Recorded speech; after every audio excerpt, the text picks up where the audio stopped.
d'entendre des gens dire « Ah, mais c'est dégueulasse! Ouais, elle est dégueulasse! Ah, elle me dégoûte! Elle a envie de moi! »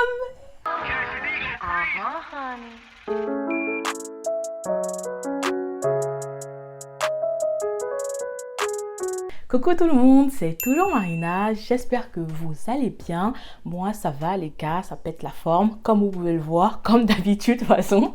Aujourd'hui on se retrouve pour une nouvelle story time, aujourd'hui on ne parle pas de date, ok. Aujourd'hui on va parler, quoique l'histoire qui arrive aujourd'hui c'est à cause d'un gars, donc est-ce que, mais c'était pas un date. Aujourd'hui je vais vous raconter la pire honte de ma vie.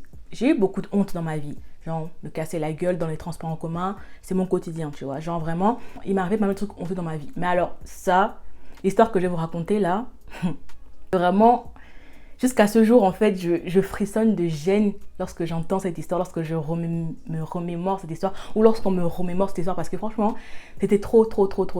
Donc, bien sûr, vous connaissez le rituel. Avant de commencer notre petite story time, on n'oublie pas de liker, de commenter. Les gars, il faut commenter pour me faire remonter dans l'algorithme, pour me donner votre avis sur les story time et de partager, bien sûr. Et sans plus tarder, vous savez même que je n'aime pas trop parler. On y va. Ça fait 1 an et demi, 2 ans que je ne bois plus du tout. Que maintenant, j'ai plus envie de faire semblant. À un moment donné, enfin, il faut être adulte. Donc, j'ai plus semblant, j'ai plus envie, j'aime pas l'alcool. Enfin, voilà quoi. Donc, ça fait vraiment, on va dire vraiment 2 ans que je suis dans la sobriété. Vraiment dans la sobriété, tu vois. Mais aujourd'hui, je vais vous raconter vraiment l'événement qui a fait que je me suis dit, Marina, stop en fait. Stop, c'est pas ton truc, faut pas forcer. Enfin, tu te mets en danger pour rien du tout, stop. Je fréquentais quelqu'un, un garçon, que j'aimais vraiment beaucoup. Genre vraiment, je passais beaucoup de temps avec lui. C'est-à-dire qu'en fait, en ce temps-là, j'étais beaucoup dans le mal. J'étais vraiment dans le mal, j'étais genre... Je crois qu'à l'époque, je sortais d'une dépression, je sortais d'une rupture. J'étais vraiment dans une période où j'étais dans le mal. Et ça se voyait genre physiquement, mentalement. J'étais mal, j'étais pas bien dans ma peau. Et vraiment, ce garçon-là, je l'avais rencontré à ce moment de ma vie. Et du coup, il essayait vraiment de participer au fait que je regagne confiance en moi. Au fait que je me remette sur pied, que je reprenne goût à la vie et tout ça. Donc, j'étais très accrochée à ce garçon-là, tu vois. Et c'était vraiment un garçon qui était dans le discours du genre, oui, t'as une prothèse, c'est pas ça qui te définit, tu peux faire beaucoup de choses, tout ça. Et moi, j'aimais vraiment ce discours pour me relever, pour me pousser dans mes retranchements, pour que je reprenne le contrôle de ma vie, the main character syndrome, tu vois, vraiment le truc où il me poussait. Et j'aimais beaucoup ce garçon-là. J'avais tellement envie de plaire à ce garçon que je me retrouvais parfois à faire des choses qui ne me ressemblaient pas, tu vois. Après, je pense que c'était pas de l'amour, mais plus de la dépendance affective à ce moment-là. Du coup, je voulais vraiment que ce garçon m'apprécie. C'était un très beau garçon, vraiment dans le top 5 des mecs que j'ai serré, un très beau garçon et tout. Et à l'époque, j'étais pas ouf. Franchement, à l'époque, j'étais pas ouf. J'étais vraiment dans le down, je maquillais plus, je prenais plus soin de moi. C'était vraiment une période down. Et c'est vrai que c'est un garçon qui me répétait tout le temps, oui, tu mets jamais de robe, il faut assumer ta prothèse, mets des robes, mets-toi en valeur, t'es une belle femme et tout ça en fait. Sauf que je pense qu'il ne disait pas méchamment, mais sauf qu'à force de me le dire tout le temps, de me le répéter, moi dans ma tête j'étais en mode, bah Marina, t'es pas assez féminine. Faut que tu mettes plus de robes, il faut que tu sois vraiment au max de ce mec-là pour que ce mec-là te calcule. Sinon, il va regarder autre chose. Oui, il faut vraiment que, machin, tu fasses des choses pour lui plaire et tout. Vraiment, pour moi, ça passait vraiment par le physique. C'est tellement un mec, genre, là, pour moi, que du coup, et moi, je me trouvais tellement là, que du coup, je me suis dit, vas-y, Marina, il faut vraiment que tu te maxes en fait, que tu te maxes. Là, ça va mieux, mais à cette époque-là, vraiment, pour moi, sortir en robe dehors, c'était ma hantise. Nous sommes à cette époque où Emmanuel Macron donc avait sonné un nouveau confinement. Je ne sais plus lequel, il y en a tellement eu, on était tellement fatigués. Mais en gros, il sonnait le confinement et tout ça. Et ce garçon qu'on va appeler, on va l'appeler comment? On va l'appeler Nathan. Donc moi, à cette époque-là, je fréquentais Nathan et tout ça. Et un jour, Nathan me dit, vas-y Marina, viens, on sort, on va en boîte. Sauf que les boîtes étaient fermées en fait. Et donc je lui dis, mais dans quelle boîte tu veux qu'on aille? Tout ça, il me fait, ouais, t'inquiète, j'ai des plans. Et là, lorsqu'il m'a dit, t'inquiète, j'ai des plans, j'aurais dû savoir que ça puait. Mais oh, il me dit, t'inquiète, j'ai des plans, t'inquiète, ça va le faire et tout ça, machin et tout. Moi, je dis, ok, moi, je vais pas me retrouver seule dans ce plan, donc j'invite ma camarade de bringue. À l'époque, j'avais une copine vraiment, enfin, on s'est un peu calmé, mais à l'époque, vraiment, c'était mon acolyte de la bringue. Lorsque vous me voyez, moi, vous voyez vraiment ma pote avec moi. On allait en boîte tout le temps. C'était vraiment ma pote. c'est pas qu'une photo de boîte, mais vraiment, je crois que c'est ma seule amie que j'avais qui était vraiment dans le même délire que moi à l'époque, vraiment d'aller en boîte, d'aller en soirée et tout ça. Sinon, le reste de mes amies sont plutôt sages, elles sont tranquilles dans leur petit coin, en couple et tout machin. Donc vraiment, j'invite donc ma partenaire de bringue à venir avec moi. Bien sûr, elle accepte parce que c'est ma partenaire de bringue. Bien sûr, elle ne dit jamais non à la bringue avec moi et tout ça. Donc, il nous dit qu'en gros, il a un de ses potes qui a un plan, que en gros c'est une histoire de boîte de nuit illégale. En vrai, de vrai, pour parler français, c'était une boîte de nuit illégale. Et de ce fait-là, donc, il avait trouvé le plan et qu'on devait aller en boîte de nuit avec ma pote du coup, moi, ma pote, et certains de ses potes à lui, dont un que je connaissais. Voilà un peu comment le plan se met en place, tout ça. Donc moi, je me chauffe, je me dis, il veut tellement que je sois féminine, il veut tellement que je sois au top, il veut tellement que je sois truc, tu vois, que je me dis, vas-y Marina, pète ton score, mets une robe. Mets une robe. Mais après, je suis pas une folle, tu vois, j'ai mis une robe, voilà quoi, mets une robe. Et du coup, je suis partie exprès faire les courses pour acheter une robe que j'allais mettre à cette soirée-là dans le but d'impressionner ce garçon. Est-ce que vous voyez un peu le cheminement dans ma tête qui ne va pas du tout? Je vais vous mettre la robe que j'ai achetée. En plus, c'était même pas une robe taillée ouf, tu vois. C'est une robe assez mi-longue et tout ça. Mais voilà quoi. Je n'aimais pas... j'étais pas à l'aise de ouf dedans, mais j'étais tellement dans la matrix que ouais, ce garçon-là, je veux lui plaire, je veux qu'il me trouve féminine, je veux lui montrer que je reprends confiance en moi. Et je voulais trop prouver. Et j'étais trop une prouveuse, je voulais trop maxer, je voulais trop voilà quoi. Et du coup, je vais donc acheter la robe en question et tout ça, machin, sans grande conviction, et j'essaie de la porter lors de la soirée, lors de la bringue. La soirée arrive et tout ça, donc moi je me prépare, je mets ma petite robe et tout ça, et ensuite je vais rejoindre Nathan et ma copine du coup. Et ma copine, quand elle me voit, elle sait que je suis pas à l'aise, elle sait que vraiment, franchement ce jour-là je me trouvais pas belle. Tu sais, il y a des jours où tu sors où tu sais que ouais, Dieu a bien travaillé. Il y a des jours où vraiment tu es là en mode... Et là vraiment, je me sentais pas bien, je me sentais très mal à l'aise. Au-delà de la robe, même je sais pas, le mood, vraiment le mood de la soirée c'était bof. Je me sentais pas du tout à l'aise. En plus, j'étais en retard, j'avais payé 60 € d'Uber parce que j'étais en retard, je les avais rejoints là-bas et tout. Et quand il m'a vu, Nathan, du coup, il a fait aucun commentaire, tu vois. Il me voit, j'ai pas de commentaire. Et là, dans ma tête, en fait, je me suis dit, donc moi, j'ai vraiment franchi une limite pour moi. Je suis sortie vraiment de ma zone de confort pour te faire plaisir, pour qu'au final, j'ai pas de retour, en fait, tu vois. Déjà, ça m'avait mis un coup. Ma boîte, elle me voit, elle me dit, bof, quoi, tu vois, genre... Elle savait très bien que c'est pas mon style de tenue quand je vais en boîte de nuit, que c'est pas mon style de tenue tout court. Genre, je suis pas à l'aise, moi, j'aime danser, en plus, je suis souvent agitée. Donc, moi, j'aime être libre des mouvements. Et vraiment, je me sentais vraiment très mal à l'aise dans ma tenue. J'aimais pas du tout comment j'étais habillée. Enfin bref, j'étais dans le mal et tout. Maintenant, il faut savoir que Nathan, c'est un garçon qui aimait excessivement rendre service. À la limite de se faire marcher dessus. Pas à la limite, il se faisait clairement marcher dessus par les gens qu'il côtoyait. Vraiment, moi, c'est un point qui m'a toujours dérangé chez lui, c'est que il était trop...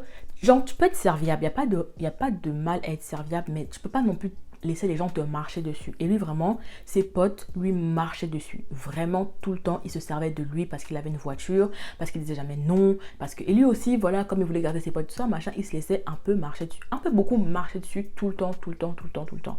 Et c'est un point qui m'énervait, moi. Ce soir-là, on part dans la boîte illégale et tout, avec des potes à lui, dont un que je connaissais, je vous l'ai déjà dit. On arrive devant la boîte et tout ça. Le vigile nous dit, vous, ça passe et tout. Par contre, il y avait une fille dans le groupe qui n'avait pas de talons. Elle était en basket. Et le vigile a dit, non, en fait, elle rentre pas.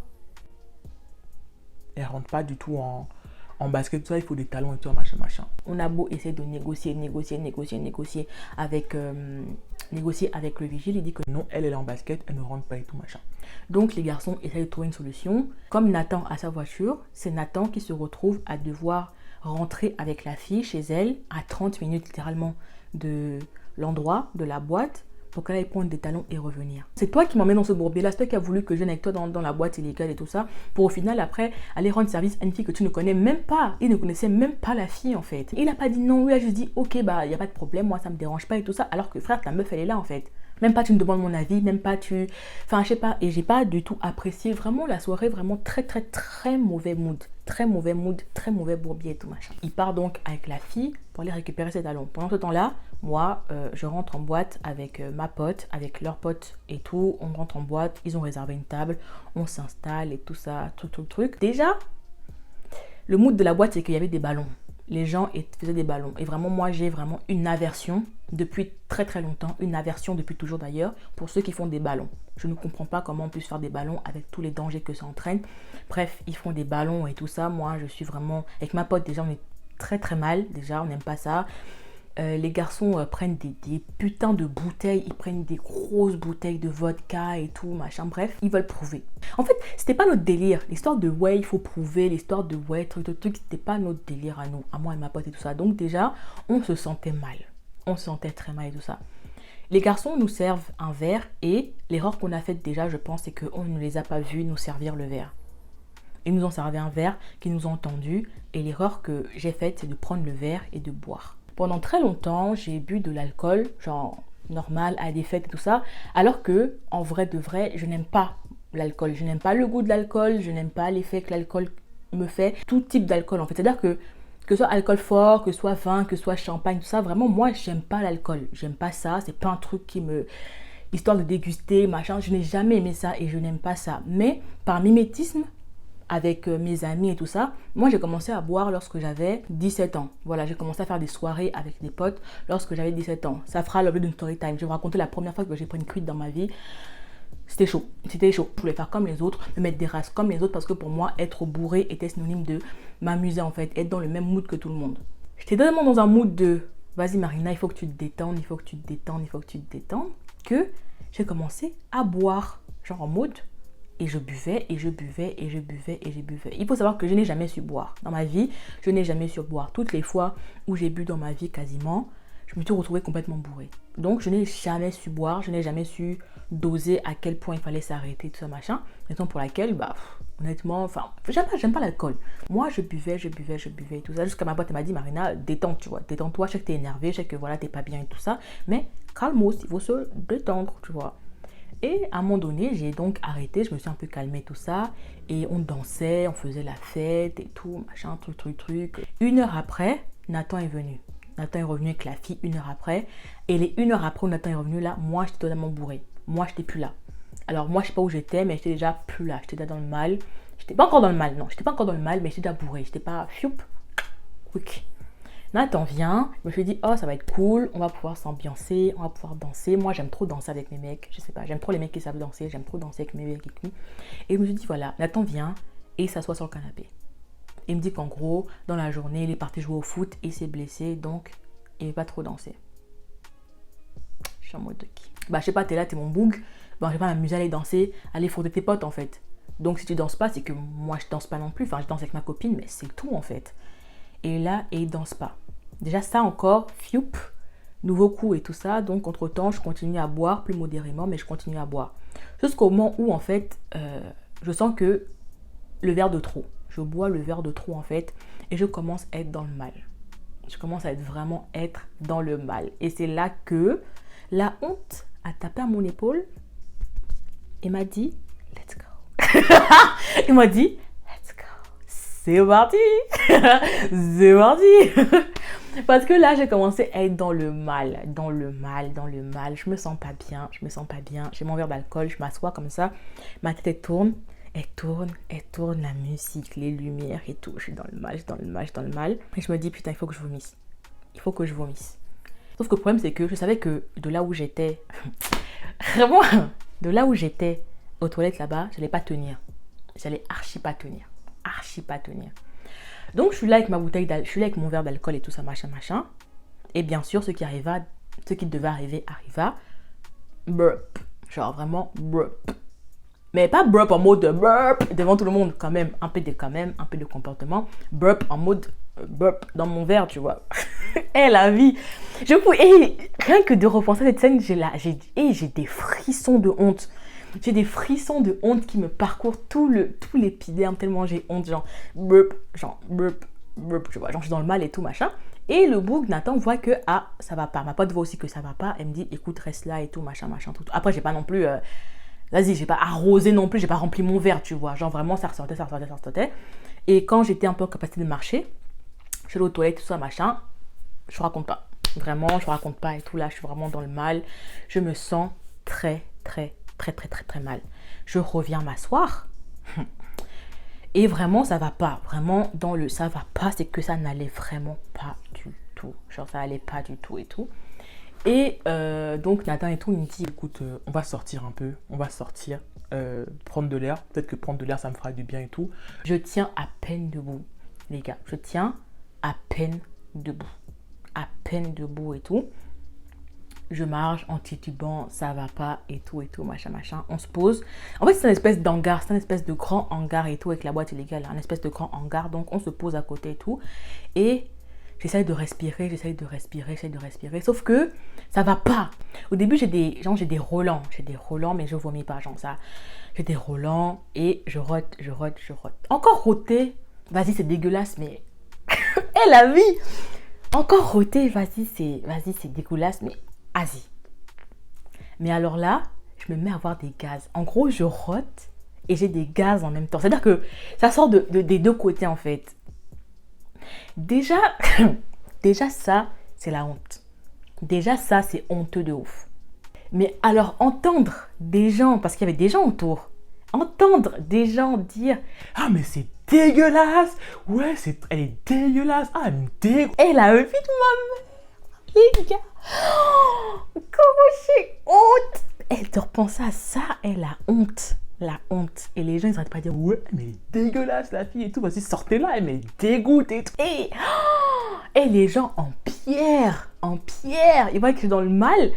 Après, c'est vrai que c'était dégueulasse. Oh, avec ma mère, j'avais zéro dégaine, j'avais zéro classe. J'étais une loque sur pied en fait. Et en gros, le vigile est venu nous prendre pour nous dire vas-y les gars, sortez en fait, parce que là, elle va pas bien la go.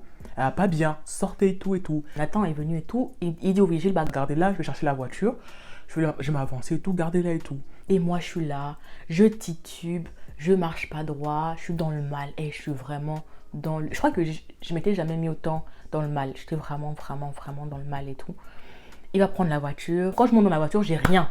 On est en plein hiver, je suis en robe, je suis en talons, je suis une loque et tout. J'ai pas mon manteau, j'ai pas mon téléphone, j'ai pas mon sac à main, j'ai rien. En gros, je suis rentrée comme ça, les mains comme ça, et j'ai abandonné ma pote dans la boîte parce que j'étais dans le mal, j'étais bam en fait. Donc, je monte dans la voiture et tout. Il me raccompagne pendant tout le chemin. Il est en mode Marina, vomis pas, s'il te plaît. Vomis pas dans ma voiture. Et moi, j'étais là. J'essaye, je fais ce que je peux. Les gars, j'étais en mode ouais, je fais ce que je peux. Et j'étais dans le mal. Sauf qu'à un moment donné, je peux plus, je tenais plus et tout ça. Parce qu'en plus, il conduisait vite pour que je puisse rentrer et tout machin. J'étais dans le mal. Et à un moment donné, je lui dis, je peux plus tenir, attends, je peux plus tenir et tout. Et là, il s'arrête et vraiment in extrémiste, il ouvre la porte et je dégueule. Il ouvre la porte et par terre et tout, vraiment dans le mal et tout. On arrive chez lui. Il me porte littéralement tellement, genre je suis plus en état de marcher, il me porte pour aller au lit, il me met dans le lit et tout, par contre il est trop mignon, il m'enlève mes fossiles, il me démaquille tant bien que mal, il fait ce qu'il peut avec le coton pour me démaquiller et tout, il me met dans la couette et tout machin, et moi je dors, je me suis endormie avec la tête qui tournait et tout machin, en me disant ouais Marina, plus jamais. Mais vous connaissez ces phrases où vous dites ouais plus jamais, mais là vraiment c'est en mode plus jamais. Et le lendemain, je me réveille, je vois que je suis dans le lit avec ma pote. Et en fait, tellement je suis dans le mal, c'est-à-dire que le gars, il m'a enfermé chez lui. Il est parti faire l'aller-retour pour aller récupérer ma pote et revenir avec elle et tout ça. Et dans tout ça, j'ai rien entendu, j'ai rien vu, j'ai rien entendu tellement je dormais, je ronflais et tout machin. Elle est rentrée avec mon sac à main, mes affaires et tout ça. Et j'étais vraiment dans le mal. Une migraine, mon frère, une migraine comme si les gens me tapaient sur la tête. Une migraine. Et là, ma pote, elle me raconte la soirée. Parce que du coup, je revis la soirée une deuxième fois en fait. Et j'ai tellement honte. Parce qu'au lieu d'avoir honte pour moi de m'être mis dans un état lamentable comme ça, le fait d'être honteuse, de m'être mis une race pareille, d'être dans un état pas possible et tout ça. Et puis c'était genre, j'avais honte de mon mec, tu vois. Après, c'est des traumatismes, je pense. Parce que j'avais honte que... En gros, j'avais honte qu'il ait honte de moi. J'avais peur qu'il ait honte de moi et tout ça, tu vois. Et que ses potes à lui aient honte de moi. Et je me suis dit, putain, ils vont se dire que ouais, sa meuf, elle sait pas boire, que putain, c'est la meuf et tout, que c'est la honte et tout, machin. Bref, j'étais un peu dans cette matrix-là et tout. Donc, Moi, je revis la soirée et j'ai tellement... Et jusqu'à aujourd'hui, je vous dis que jusqu'à aujourd'hui, quand je raconte cette soirée, j'ai honte de ouf. Après, j'en rigole parce que vas-y, mais parce que c'est vraiment le moment décisif où je me suis dit que bah c'est mort en fait. C'est le moment décisif où je me suis dit, bah Marina, plus jamais. Plus jamais tu te mets dans un état comme ça. Tu prends pas de plaisir à ça. C'est même pas quand tu prends pas de plaisir à boire. En fait, c'est pour ça, en fait, c'est que les gars, buvez pas. Si vraiment vous n'aimez pas l'alcool, si vraiment c'est pas votre truc, ça sert à rien de boire par mimétisme ou pour faire comme les gens ou pour parce que voilà, les Africains, machin, les Gabonais, on aime trop boire. C'est faux. Enfin, moi, je suis gabonaise, j'aime pas boire, j'aime pas la régabe, j'aime pas boire, j'aime pas l'alcool. Ne buvez pas si vous n'aimez pas ça. Ne suivez pas le mouvement, en fait, parce que du coup, vous allez vous retrouver dans des états lamentables pour erre. En fait, j'ai pensé à ça. Dernièrement, j'avais une soirée, du coup, j'ai pensé à ça. Et du coup, je me suis dit, voilà, il faut quand même que je le raconte parce que parfois, tu fais des trucs quand t'es jeune pour pouvoir impressionner les autres ou suivre le mouvement alors que c'est grave con. J'étais juste conne, en fait. L'abus de l'alcool est dangereux pour la santé. Comme dit Prince Freeze, l'abus de l'alcool est à commencer avec modération. Ceux qui connaissent Prince Freeze, dis-moi. J'espère que cette story time vous aura plu. N'hésitez pas à me dire en commentaire si vous aussi, genre, vous avez déjà eu des bourbiers, des hontes comme ça parce que vous buvez de l'alcool et tout ça. Et on s'attrape très bientôt pour une nouvelle story time. Bye bye.